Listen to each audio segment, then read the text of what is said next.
It's Women's History Month, and for generations, we've talked about the wage gap. But on social media, there's talk about major progress. In fact, some even claim that young women are actually making more than young men in some areas. So let's dig into the data and verify. Here are our sources: a new study from the Pew Research Center, Richard Fry, who worked on that study, and a duo of experts on gender studies, Dr. Aiko Strader from the George Washington University and Nadia Brown from Georgetown. And let's start with that new data. It looked at census numbers for 2019 and broke down the gender gap for full-time, year-long workers under 30. And nationwide, those women made 93 cents on the dollar compared to men. Fry says that's an improvement.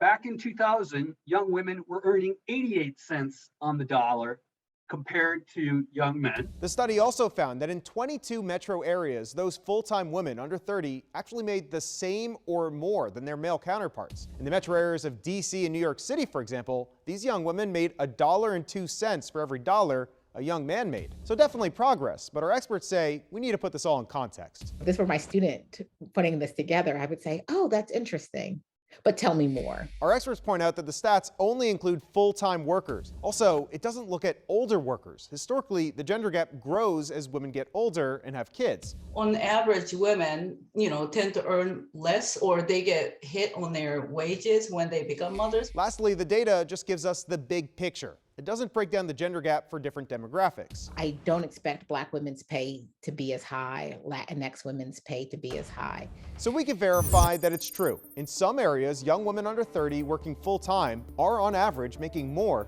than men. But our experts say there's still much more work that needs to be done. With your Verify, I'm Evan Koslof.